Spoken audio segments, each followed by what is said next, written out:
Hello guys, welcome to day 20 on Learn Code and Create. As usual, we use this day, which is the sixth day of the week, to work on real projects so that you can see how we can apply whatever we've learned throughout the week. So in this lesson today, I'm going to take you through how to create this wonderful, fantastic to-do list. So it does not just record the to-do list elements, but it also have this design. So I'm taking you through how to design this interface and have this working. And basically, the way it works is just write any task you have to do. So let's say new task. So I'm going to write a new task. Then you press enter or you click the button add, and then the task gets added. And if you actually mistakenly enter the task, you could just decide to click delete, and then this task will go and the rest stays. So the other thing too is we can decide to mark a task as completed. For example, this task, we probably did this as well and this. So all this is packed inside with so much cool CSS tricks and JavaScript tricks, so to help you actually reinforce what you have learned throughout these 3 weeks of HTML, CSS, and JavaScript. So if you are able to produce this or reproduce this, or at least you are able to follow me and reproduce the exact same thing, so yeah, that's going to be wonderful. So let's get in and then try to achieve this, and stick around and don't forget to subscribe already if you are not subscribed, and like our videos and share them with other people. So let's get in. So the project is as simple as that. It will help us to cover our knowledge on HTML, CSS, and JavaScript. It's a very basic to-do list application. So we are trying to reproduce what we have on the screen right now as faithful as possible we can, to be able to satisfy our need. This could be something given to you by your employer or your client, or this could be something you come up with based on what your client or the employer told you as specifications. So it is just one way of doing it, not the only way of doing it.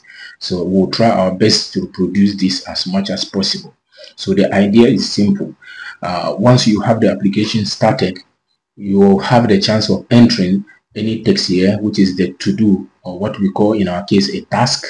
So you can enter a task here, and once you enter the task, you can click on add, and then the task will be appended as an item, as you can see here in here. And each one of the task item is comprised of 3 things. One, a checkbox but element which shows whether the task is complete or not, and the task text itself, which also shows whether the task is completed or not. So if the task is completed, the text is going to be striped, right, or overlined, and then if not, they will see the plain text. So next to it, we'll have a button to allow us to delete or remove the task from the list of tasks. So basically, that's what we want to achieve with this, and through it, we'll learn how to start with CSS, or first of all to structure our document our HTML document that will satisfy this need. Secondly, we'll style it with CSS as much as we can, and thirdly, we will learn how to manipulate DOM elements using JavaScript, and through that we will learn some of the core functions functionalities of JavaScript, such as declaring variables, selecting element in the DOM, using functions, and so on. So without any hesitation, let's begin the project. So I went on my day 20 folder. So I already created my day 20 folder, created a basic HTML file, and as usual, we usually have our HTML document embed our CSS and so on. But in this example, I decided to have the CSS externalized and the JavaScript externalized. So in our HTML document, I have a link to the CSS file, which is to-do.css, and then I also have a link to the JavaScript file, which is to-do.javascript.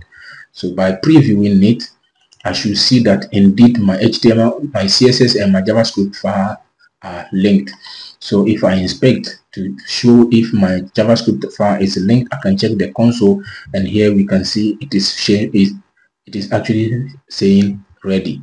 And this is the ready we wrote in the JavaScript file. If you check it here, so console log ready. So the CSS, I've already entered some pre-formatted CSS that I don't want to bother you with and seeing how I go about it.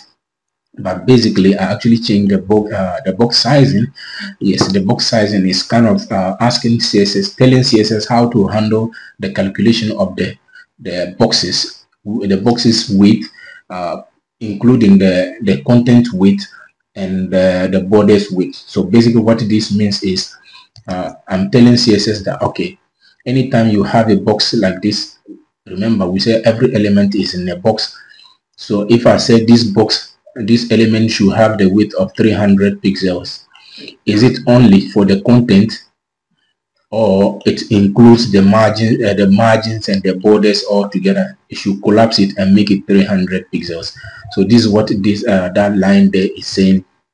And then the universal selector and the universal selector before it and anything. So we are saying for every element, and then for every element before that element and after that element, also consider the same box sizing principle we set here. So that's it. So after that, I defined what we call CSS variables. So they are actually values I will need in the whole application in CSS, so like colors and so on. So instead of me to be using the color code all the time, and I might use it several times, so I decided to create it as a variable.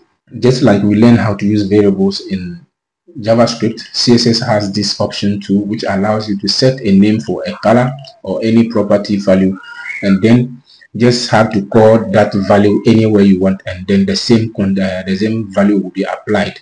So for example, in our body tag here, I declare the background, and this is how we use that value. We use the keyword var, and then we do the name of the variable, which is defined here. So in my case, I said the background color should be the color that is set in the variable color background. So if you check it here, that is it here. So that will allow me to reuse this expression everywhere, and then that will bring the same color. So in the maintenance wise, if you are to maintain it, it's easy to come and just modify the color once here, and it will apply everywhere that variable is called. So basically, that's the same thing I did for the font size, the font weight, line height. So you can go ahead and kind of transform anything into variables so that it's easy for you to maintain, and that's basically what I did. So I just did some formatting for our first three headings and so on. So we'll start this project by structuring the HTML structure we need to satisfy this design right now. So I went on to kind of put some notations around the image to make it easy for us to find out what we need. So in the first place, we need a container that will contain the whole thing, and that is going to be like our application's house. Then in it we'll have an input box, which will also be kind of together with the add task button, and we can term this like the input element. So then under the input element we have a list, and the list contains the various items which are the tasks. So each task now containing three other elements, which is the checkbox, the text, and then the delete button. So we'll try to achieve that. So let's go into our HTML document. So go to index.html. We'll start from adding this header we have here. So probably we'll use the header tag, and the header tag will just contain a heading 1, and this is going to have to do list. So basically that's what this will have. So after this header, we will now go to the main section of our document, and this main section is going to serve us as the container. So right after the main, we are going to have our input area. So this we could use a section if you want, or we can just decide to use form to serve as the wrapper around these two elements. So inside the form, we are going to have an input field, which is going to be of type text. We don't need to set a name for now. We just need an ID, and then the ID is going to be task, just like we labeled the name here. So next to it, we are going to add a button, and this button is going to have the text add, as simple as that. So we can also set an ID for that button if you want. So we can name it add task. So we set this. So that being done, we can go ahead and move on to the next area, which is the tasks list. So this, you can see I have this dotted container, sub container, to show that it groups all these tasks inside. So we can go after the form, and then we add a UL because it is a list. So here it doesn't matter what list element you use. One thing is sure, we don't care about the list styles and so we will just cancel all this, but we want them to be listed as lists. So then the first thing is every single list element is going to be an li. So inside each one of the li's, now this is when we are going to add the input for the checkbox, the text, which is probably going to be a paragraph, and then another button for deleting. So we are going to do input type checkbox. We don't need any title, any ID, so we can set the name. Let's say the name, and we'll say so complete. Let's name it complete, or let's just set a class for it. We'll just set a class complete for now. We'll come back as we are analyzing the problem. Then we'll have a paragraph that will contain task number 1, let's say something like this. Then we'll have another button, and this button will be complete or delete, sorry. So this button is going to be delete. So basically we are going to have this multiplied several times.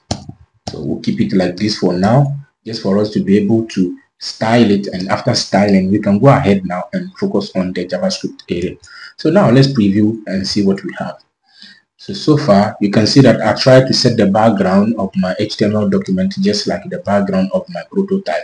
So I tried to pick the exact colors I have from this drawing board and then put it over there. So, and it means I will have this dark background, and that will automatically mean I will need my text to change the color into this. So if I check my CSS part, I have the color set for it. So you can see color border item. The color border item is the same color as the text. So if you want, you can cross check and see. So the text actually, and these items borders and these buttons borders here are the same in the checkbox as well. So it means I can go ahead in my body tag and set the color and say color for every part of the document, and that's the major part of the application that contains text. So even this button here, the text is the same color. So we can set that color as var, then we say color, and we say border item. So that's the color we want to be applied to every single text, and you can see now we see our text properly. So the first thing I want to do is to be able to start that main element, because that's the container. I would like it to be at the middle of the page if we are on large devices, and it should be somewhere like cover like 90% of the screen width if we are on small devices. So the first thing I want to do is to target it main, and then I will set its width to 90 pixels, because this is what we call responsive web designing, and here I'm trying to use the method called mobile first, which is I'm setting how the site will look on mobile devices, and then as the screen increases I will now do some adjustment for it to fit this large screens. So I want it to fit 90 pixels on small devices, and then I'm going to set some margin around it. Margin. So the margin is going to be, let's say, somewhere 10 pixels at the top and at the bottom. And then for the left hand side we have 10 pixels left as well, because we set it at to 90. Okay, 90%, not 90 pixels. So we set it at 90%. It means we still have 10% left and right. So the 10% should be automatically adjusted. So that will be 5% left, 5% right. So that will actually force the element to be centered. So next I would like to set the border, which is going to be 2 pixels and is going to be solid. And then we are going to set the color to be the var, and we set color background item. Yes, color background item, I think, or border main. So we use this, that's the border, and that's the green. So normally if we refresh our document we should see it here. So we said 90%. So since we didn't set anything for the large screens, it stays 90%. So if I now shift the display to small devices, we should see it this way. So this is the 90% of the small device. So this is nice. So now all I have to do is, okay, this width should change at a certain point for large devices. So for large devices, I could now enter and look at how I'm using the media query here. I'm using it right inside the tag. So I'm saying media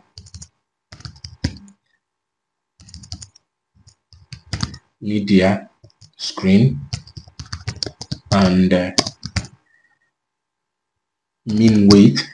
So the mean width is going to be from 768 pixels. So from that distance, from 768 pixels above, I'm just assuming we are on a large screen. So in that case, I will reduce the width of the element again.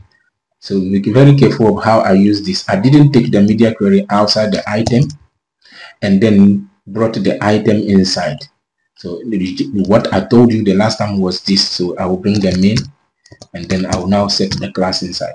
But here is a trick. You just actually apply the media query to the element directly. So this is quite easy sometimes because it allows you to target the element individually without having to group classes and then have to do multiple works. So here I'm going to make it to 50% of the screen. So you can see now it reduces. So 50%, let me even make it 45 to look smaller, 45. Good. So this is quite okay. So I'll also use an opportunity to add a border radius. So border radius. So for this border radius, I will also set a variable for it because we are going to use it everywhere. So border radius. So it means we have to go and set this variable somewhere here. So I'll set it right under here, border radius, and we are going to make it, let's say, let's consider 15 pixels and see how it looks. So it's quite too much, so let me make it 9. I don't want it to be too obvious, so that's cool. So we are done with the container here for now. So let's move on to the next element we are going to start. So I would like us to take care of the input box. Right, let's make the input box and from there we can move on. So if we look at this the HTML structure for the input box, we have a form that serves as the container. So we can target that form and give it, let's say, a border of this whole color like this. Give it this border and so on. So let's go ahead, we target. So here can be main container. So next we are talking about input box. So we go ahead, we target the form element. Since we know that we are having just one form element, so we can just target it directly. So the first thing I would like to do is to give it a border of 2 pixels. We keep the same border size and it is solid, and the color is going to be var color border item. So the same color we use. Be careful, that's not border item, it is going to be border, because this color is a bit orange, so I think I set a different color for it.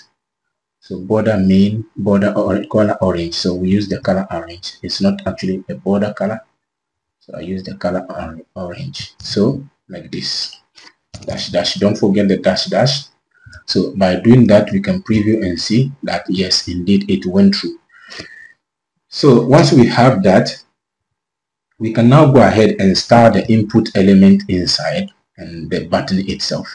So let's go ahead and say, okay, input, since we are only having that input and the type is text. So the input of type text, the reason I'm targeting this type is because I know I have an input which is here, a checkbox. So I don't want the star I'm applying to this input to be applied to this one, at least for now. So I want to be specific that I'm targeting the input of type text. So what do I want to do of it? I want to change the padding in the first place to be, let's say, 5 pixels, so that it looks large. So it enlarges it, and then I'll also increase the font size. So here you can see that I set the font size for the default document here, and then I didn't set, and I have font size for the title.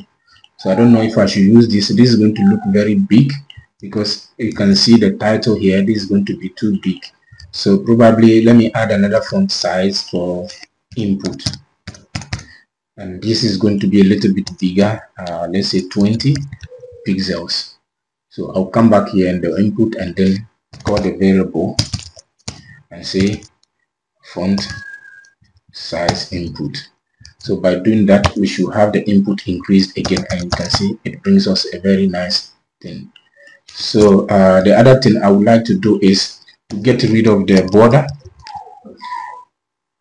border none, or you can set it to 0, and then also outline. So the outline is actually what happens when you click on the input. So when you click, you see there's some outline that shows up. I don't want to see it, so I made it none. So when I click now, it doesn't show. So the other thing too we are looking at is the background, because if we look at our prototype, the background blends with the main background. So I can set the background to transparent. So background, so I can just do background and then do transparent. So just blend with the background of the container. So you can see here we will still have the cursor inside and so on. So this will now force us to have the text color changed. So we are going to change the color of the text into var. We are going to call the color border item. Remember that border item color is the same color as our text.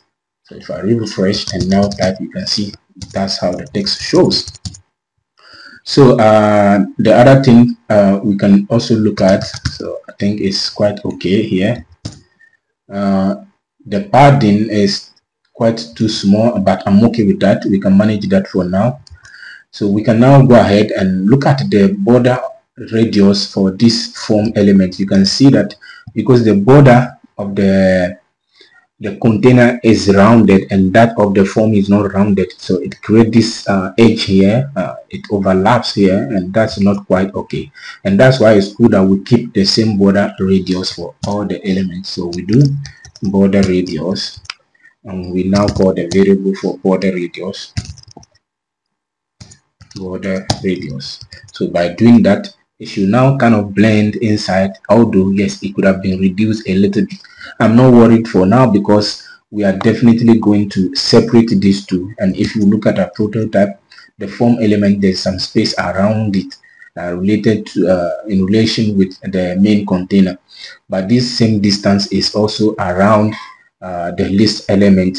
So I don't want to use margin around the form, for example, and say the margin should be, let's say 2 or 1 rem, like this. And that wouldn't be okay for me because I will have to repeat this same thing on the list element. So we are going to set this as a padding on the container, that's on the main element itself. So we are going to set it somewhere here, padding, and we are going to say the padding is going to be 1.6 rem. So that will create an internal space. I think we should even make it 2 point something to have enough space inside. So come something like this. So good. And I think we still need to add some padding around this input. So we go back in the input, and where we add the padding, let's make it completely 9. So this is going to look cool. Okay, now you can see we have enough space around the text.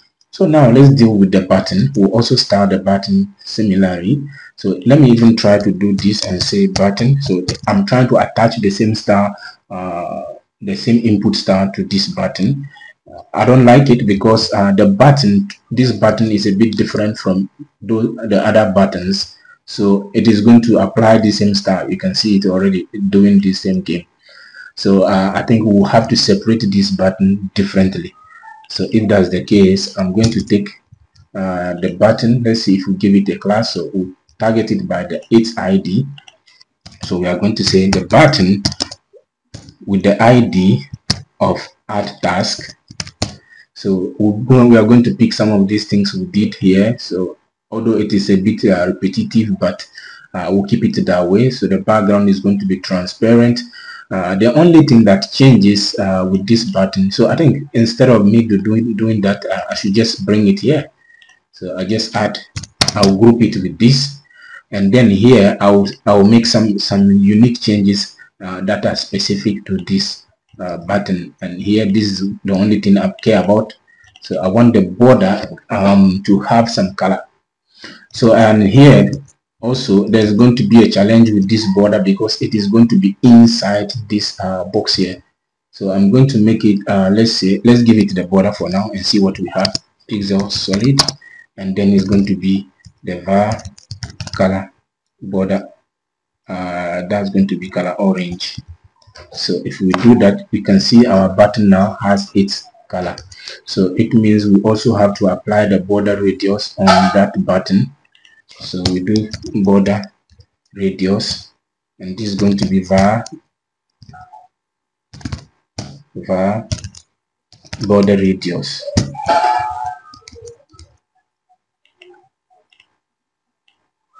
So by doing that, we should see the border rounded a little bit inside.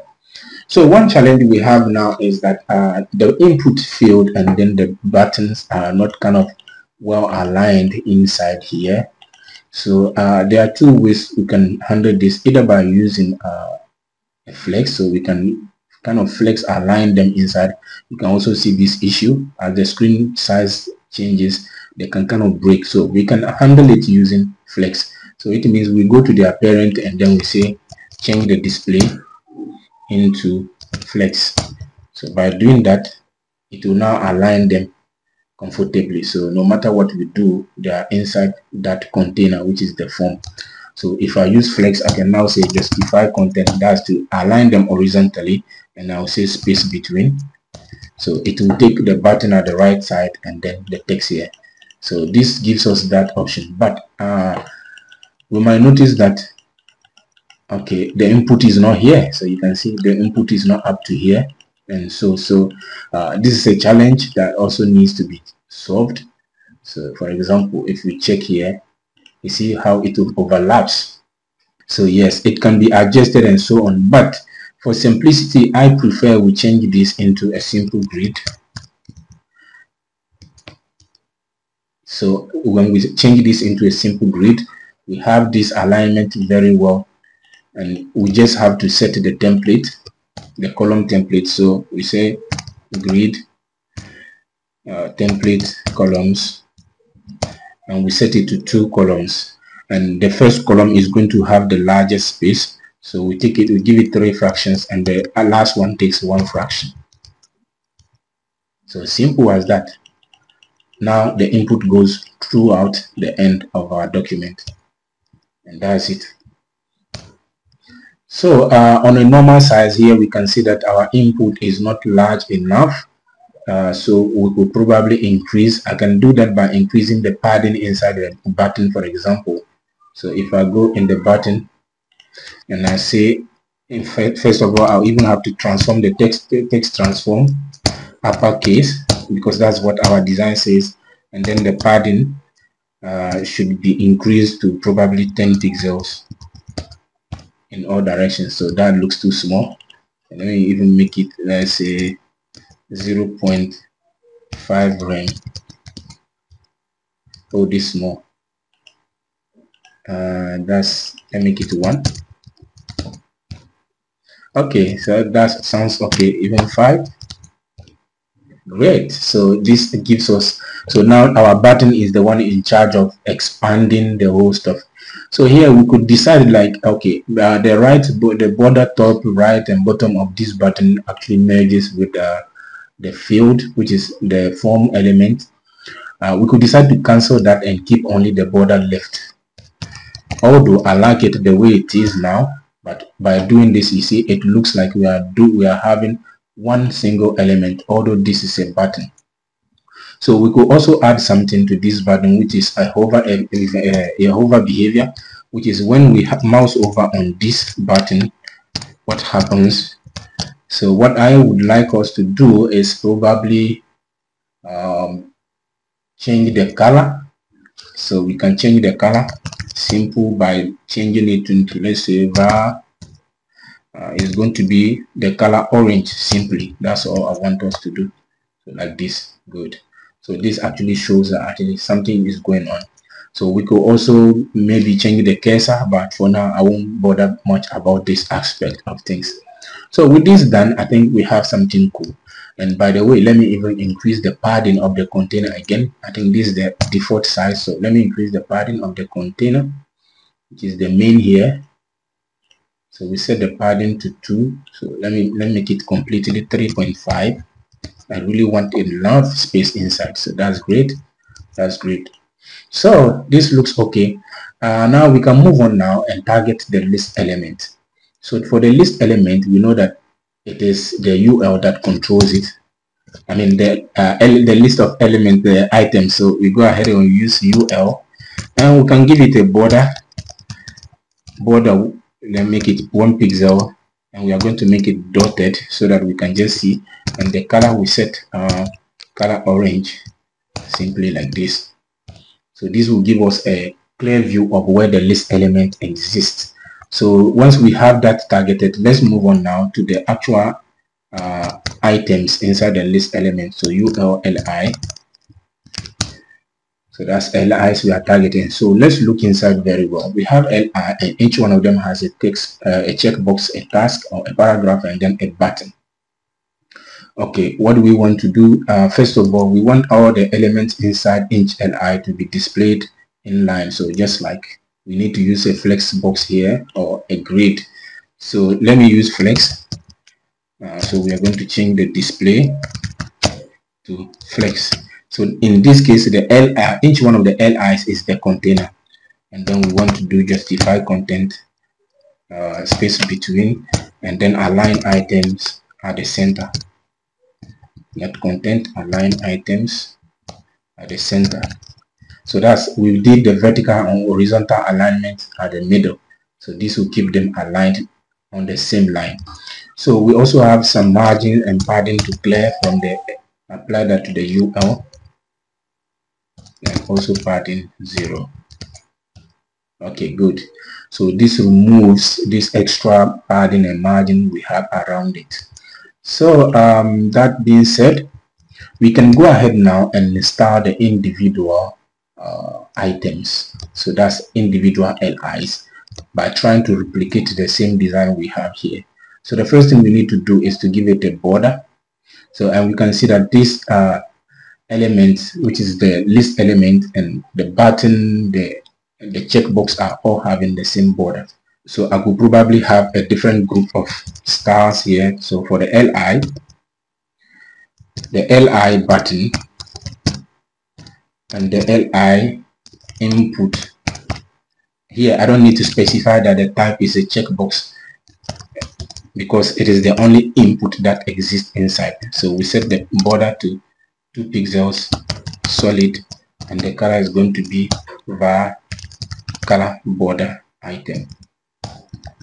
So by doing that, you should have it applied. So we can see that our item has the border. The checkbox, yes, I don't expect much because it's a bit tricky to start the text box. So please don't hold me responsible for anything the checkbox becomes. So we'll manage whatever we get. So we have the task here, we have the button here. So the next thing is we can see that there is some margin bottom that separates the various list elements. So we'll go back to the list element and we set the margin bottom to margin bottom. So let's say 2 rems. So I actually broke my work. I don't know, Excalibur does not hold my work. So I think I've lost a lot here. So I still have the design in mind. I don't know how I will deal with that. So I will probably get an image hanging there for you guys to see, a screenshot. So that's fine. So I think I already have some screenshot. I knew of this behavior of my Excalibur recently. So yes. So we continue with this list. We'll use this picture and follow up. So let me go back to our folder. Good. Okay, so the margin bottom we set it to 2 rem, and now it means I can close Excalibur. So you can see now we have that margin there. So here we don't need the border around the container, which is the list element. The only thing we need to the list element to do for us now, which is the UL, is to just give itself some margin on top. So here we need to set the margin top, that's right here, margin top, to let's say 3 rems. That will separate it from the input element. Good. So let me even increase it again to 4. So this will give us this. So now we can get rid of the border around the list element, which is here, and then we can clearly see our items. So we need to also set a border radius for the items. So here, go ahead, border radius is going to be our variable border radius. Good. Great. So we have that. Now it's left with us to style this button here, which is the delete button. And so the delete button is quite the same as with this button we have here. If we check it, we see we just did it this way. So all we have to do is to say ULLI button, or input button, yes, button.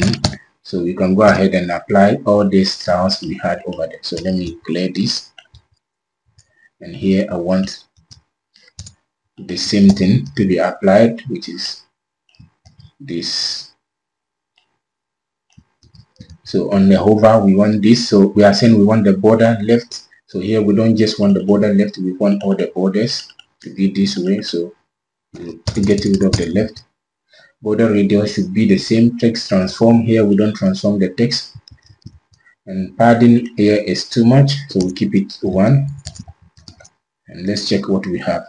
So we have this, and the background must also be transparent. Background transparent. Great. And the text color, so we set the color to var color border item. Great. So here we can see that remember, the border shouldn't be this border, but it's the border of the item. So that's why we set this here. So once that's set, we have approximately our prototype. So we just need some padding now around every list element. So we go ahead, the list element, which is the LI here, we have some margin here, we put it together with the padding, which is going to be 1 rem, both sides or all sides. So this looks quite cool. If we go back to the normal size, that's basically what we could get by doing this. So for the input, the checkbox, let me try to increase the width and height. So that's, I think, the start I can do here. So this is it here. So for the ULLI input, that's the of type checkbox. So I will just try to affect the width and height. So I will do width. I want to give it, let's say, 125 pixels width and height at the same time. To get it as a square, that's going to look big though. So that's too big. So let me make it 25. Good. So this looks great. So great. And another thing to we could look at, this possibility probably, but although that doesn't sound like great, what I'm thinking about is that, imagine that you just click on the text, which is the task here, and then automatically it will mark this as checked. So when you click on the text, it will check this and automatically mark the task as completed. So it's actually part of the events we have to listen to consider a task as completed. But that wouldn't make it comfortable for the user, because they might want to highlight the text. So that will kind of decide to automatically mark tasks as completed while we are not done. So I will also, by the way, increase the size of the paragraph. So you can go ahead and say down here. So let me take this back.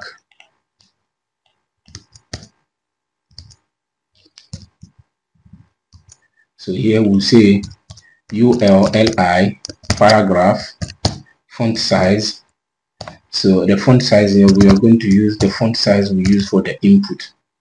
So font size input, so to have the text a bit bigger. Good. So something like that. And on this note, let's reduce the padding around the list element we have here. So let's keep it to 0.7. Good. So that will have our task element centered. So here we can see our heading 1 here has moved somewhere. So this is a star. We can just apply right on top somewhere here, probably here. Where we have the headings, we should say the text alignment should be at the center for all the headings. So good. So design wise, we are good to go. So the next step is to get this working using JavaScript. So let's head on over to our JavaScript file and try to deal with this. Obviously, you can see that I've just listed this because I just wanted you to see. So by default, this shouldn't exist. It will only exist if we enter something and then we click on submit. Also, we need another class that will mark the paragraph as completed. So what happens when a task is completed? And my last prototype, so it's not here, we marked the paragraph, we actually drove through it, so we overlined it to mark as it is completed. So we are going to create a class which is going to be completed or complete, and all it will do is it will create text decoration overline. So that's all it will do. So I don't want us to probably, or we can try that. So text decoration color. So we are going to say, so text decoration star line is going to be overline. Text decoration color is going to be the var. Then color, we use the same orange, so we use orange to strike it. That should be. So now it means if I take this class and then I apply it to any of the paragraphs here, let's say class paragraph, and now we preview our document, we should see, oh, we said overline, no,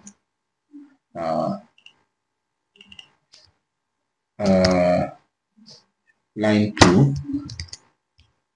Good. So something like this. So it will actually create a line through the text and mark it as completed. So for any task we want to mark as completed, we need to find the paragraph here and then mark that, give this tag the class of complete. Yes, so that's it. So now once we have that, we can get rid of 2 of them for now. We just use this as an example, and we need one as just a prototype that we can use now in our JavaScript. So let's go ahead. After all these elements are going to be created, okay, so we also need completed task for an input, which is okay. So if we have the checkbox, it has to be checked. So for this one, we don't need this complete. So sorry for that. We can just mark it as checked like this. So it's an attribute we can add and it will just mark it as checked. So we can handle that. All right, so now let's move on to our JavaScript. First thing is to have our inventory, I would say. So in inventory, so what I mean by that is to get our elements we need, all the elements we need for these operations. So the first element we need is to get the task and then the add task button. So get them inside. So let's move the JavaScript here. So const task is the input. So we are going to say document.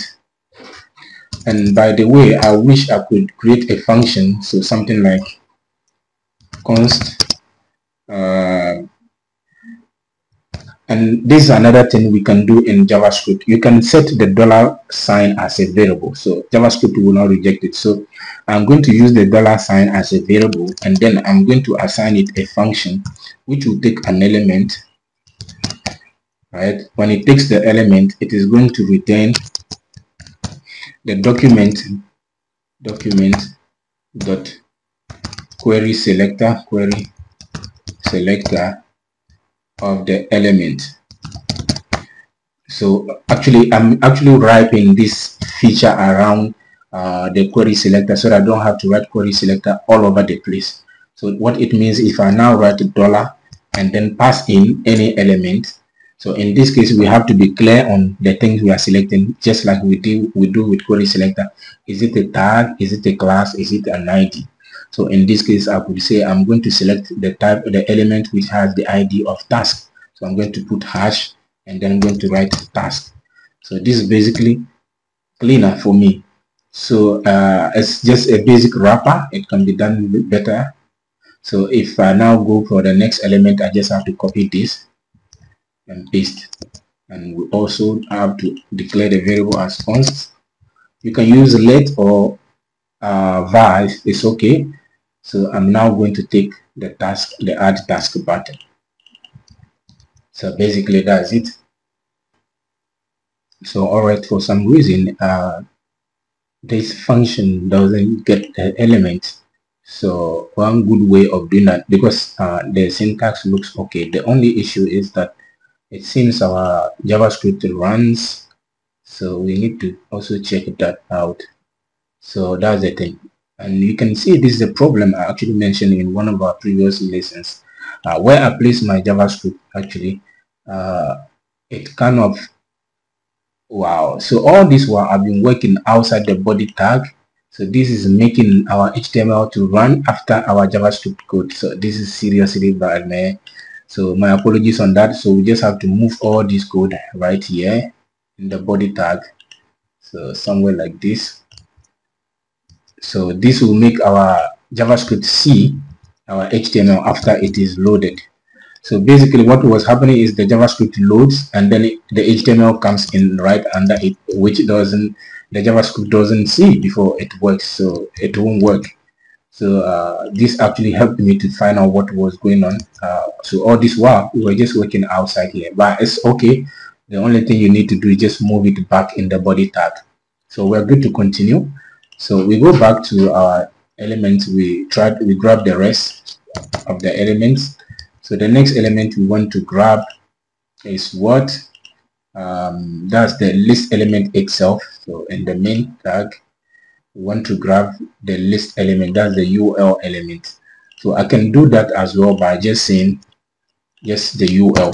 So because we know we have only one UL, that's definitely the query selector is going to pick it up as the first element. So we name it, let's say, tasks list. So tasks list, because that's the element we are going to append all the list items to. So it is very important to have it. So now let's move on to the actual logic on how this is going to work. So first of all, we are going to listen to to the event on the click on this button, which is add task.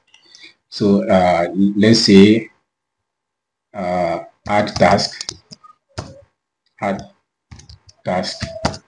So add task, we check when it is submitted. So event. So once we have that event, we can now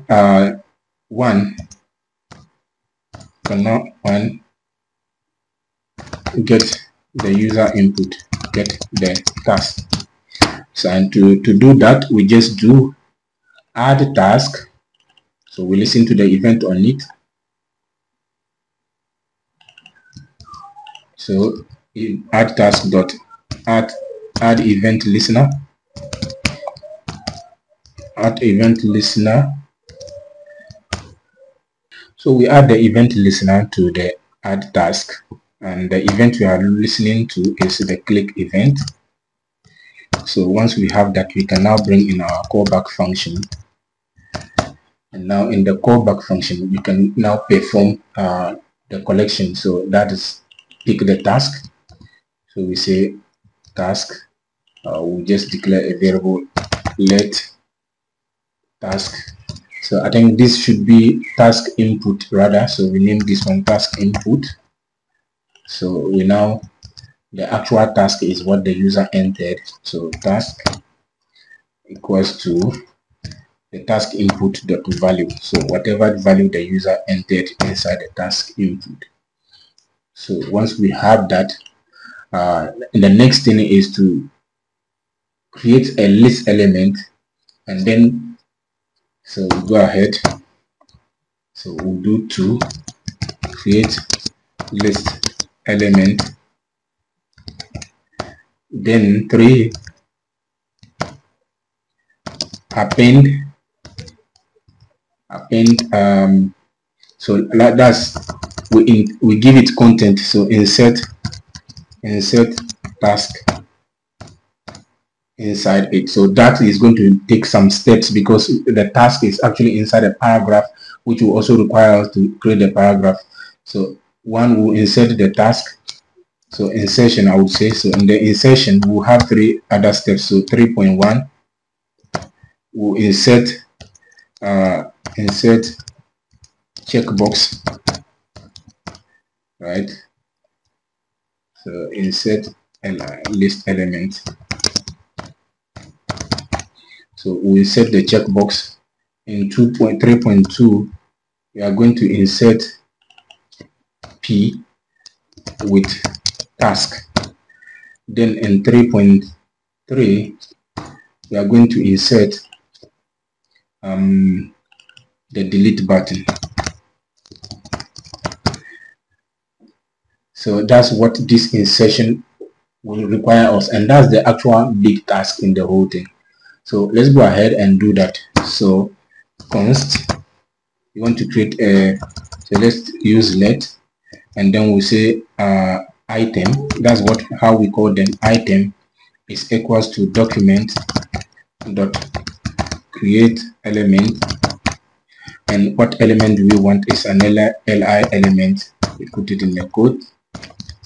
So once we have the li element, we can go ahead and start achieving each one of the sub steps. So insert checkbox, so it means we also have to create another element which is check and equals to document. So it means this document that create element can also be abstracted as a single function, but for now let's focus create element, and this element is going to be an input, and it means we'll set the attribute to this element, and then we do check dot set attribute, and what attribute we want to check set is the type,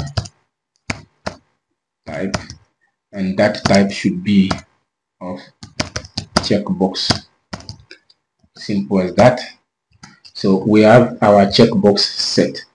So the next thing is to insert p with task. So we are going to create an element again. So let p be equals to document dot create element of type p. Then we take that p and we do inner text is going to be equals to task. So that's the task the user actually entered. The paragraph is the one keeping it. So once we have the text inserted here, we have our checkbox, we have our text. So the next is to create the button. So let delete, I will add btn because I don't want to create confusion to make it look as a function. So delete btn is equals to create document.create element as well, create element, and this element is going to be a button type, right? And then we can also append. So here we didn't append the button, so we are going to do the checkbox. We are going to append it to the li. So we are going to do item dot append child,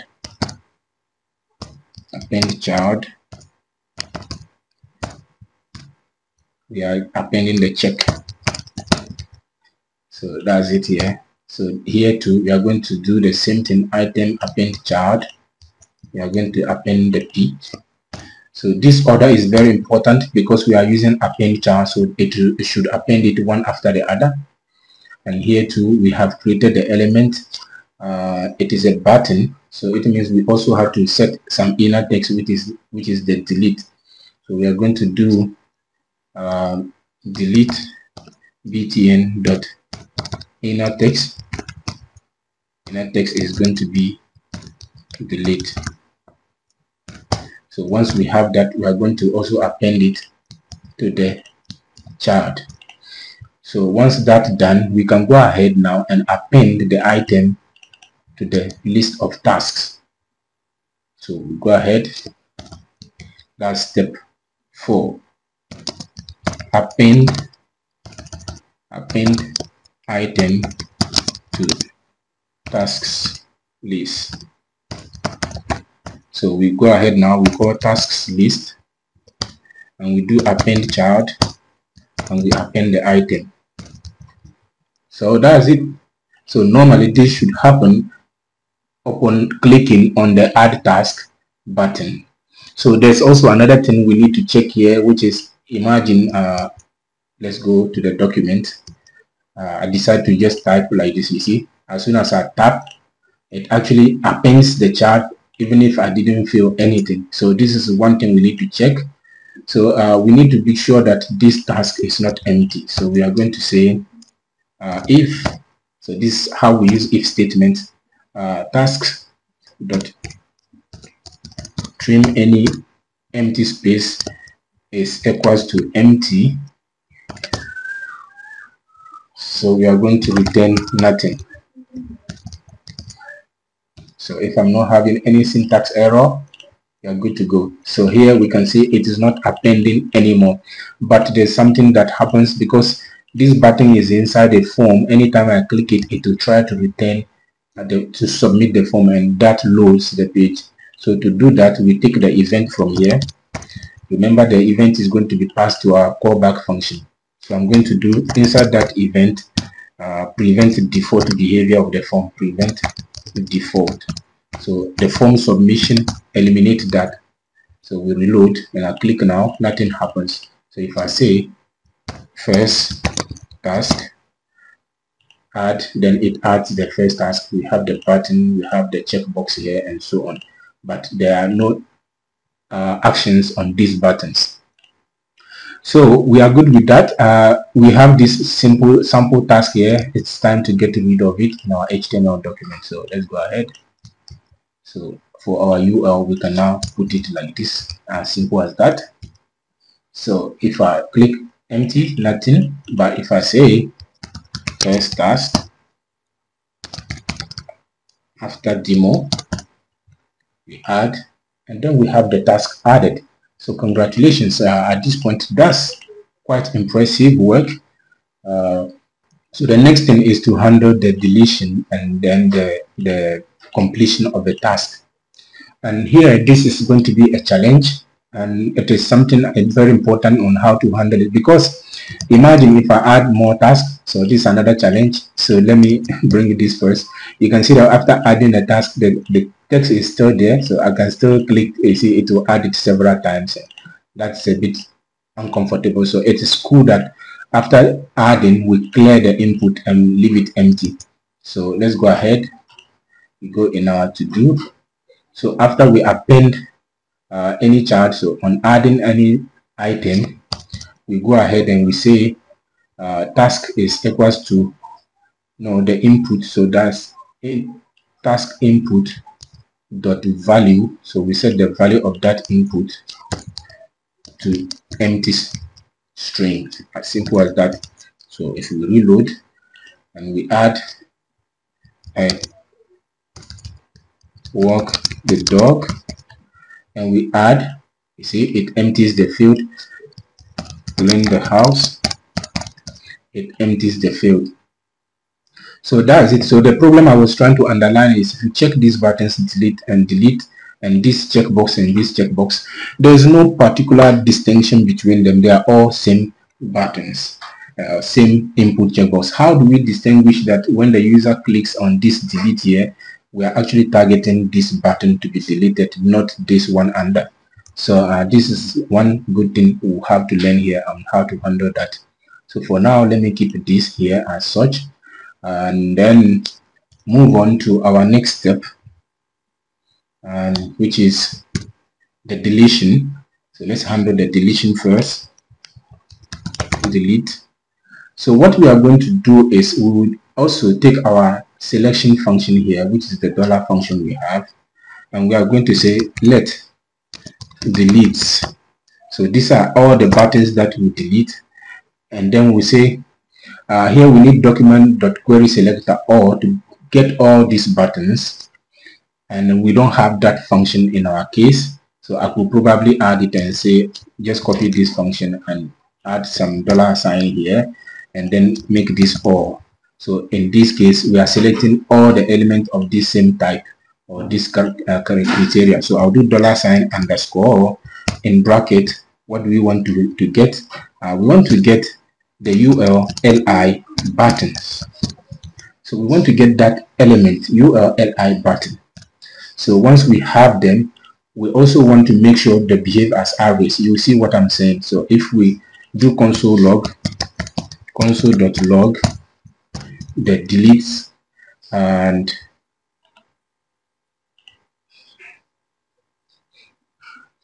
so here we can see we are getting no node list nothing. I think this is where I'm mistaken something. So let's add something. New task. So when I do that and I do enter, you can see this list is still empty, right? This list is still empty. So if I do this, it's still empty. So basically we cannot actually pick the buttons like this to handle the deletion because we cannot get them if they don't exist. So to sort this problem, rather it's best we handle that event once we created the button. So where we created delete button, we'll also append an event to each one of these buttons. So we are going to do delete button. Here after we append it, we are going to do delete button dot add event listener, and this is we will still listen to the click event on it. And then let's say we just do call our callback function, and then we just do console.log, and then we say here delete, just like this. So if I refresh now and I add a task test, and now I have a button. If I click, and you see this works. This works. So by doing this, this event will actually be tied to this particular button, and we can be able to go through it and reach its parent and so on, and take any particular action. So in the case you already have the list loaded, so that's when you can go with the first route I was trying to use. So for now, let's deal with the event directly upon creation of the button. And this is one beautiful thing about JavaScript. You see, you create the element and you can already even attach events to this element dynamically. So that's quite interesting. So except in our case, the deletion, what we want to do, upon deletion, we want to be able to remove this. We have some responsive issues here. So we want to be able to remove the element that contains the button we clicked on. And if we look at the hierarchy in here, so I think we don't have that here, it should be here. So we have the button. Let me come back here. So we have the button, and in the button has a parent element, which is the li, and that's what we want to remove. So it means we can easily target the element to remove. So we are going to say upon deletion, we are going to say delete button dot parent node. So dot parent node dot delete. As simple as that. So if I go ahead and refresh and I'm not wrong, so I have some JavaScript issue. So these are errors. It says delete dot parent node delete is not a function. Remove, I don't know why I always get the remove. So we add, we try, we remove. As simple as that. As simple as that. So we just do remove, and there are different ways of handling this removing. You could just hide them and so on, depending on the context. You can add some animations and so. So for now, this is okay for us. So we target the parent and we remove the parent, and that's all. So next is to handle the task being checked. So let's say work So something like this, we want to be able to check, and then it will strike these things. So it means when we are also creating the checkbox, which is here, we also need to add an event listener to it. So we are going to pick this same thing we have here, bring it here, and the check close to the checkbox. How did I align the code? Yeah. So we bring it here. We say checkbox event listener click. So here we can listen to the click, or we can listen to the change on the checkbox, and we are saying the event and what happens. So here there's a lot we can do. Not only we want to target the checkbox. So for the checkbox, let's just go ahead and do that first. So we want to do checkbox, right? Dot set attribute, and then what attribute we want to set is check, and then that checked, we want to give it the value of true, or we could simply write checked and it will check. So we reload, then we say add new item, we check. So basically this is actually not useful, because look at it, we don't need to set that attribute, because after all, okay, although we can still see it, but there's no need, because by clicking on that item, it also HTML has that behavior. So let's go and observe what we are trying to achieve. So we have the checkbox here. What happens is, by doing that, yes, it actually brings the attribute. That's okay. That can be useful for some situations. But in our case here, we can see that indeed HTML by default shows that it is checked, so there's no need to do anything. But this can become handy once we we do what we call persistence, persisting the data. So for now, it's not really that useful, but we'll still keep it. So the next thing for us is to target the next sibling, which is the paragraph. So to this input, it has its siblings, which is the button and the paragraph. I guess, yes, here the paragraph and the button. So we want to be able to grab that sibling, which is the paragraph. So we are going to say check dot next sibling. So if I'm not wrong, next sibling. So let me even console log that and see what we get. Console.log.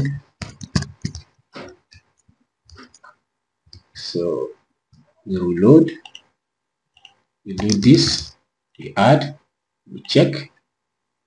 So we are getting anonymous HTML element, next siblings.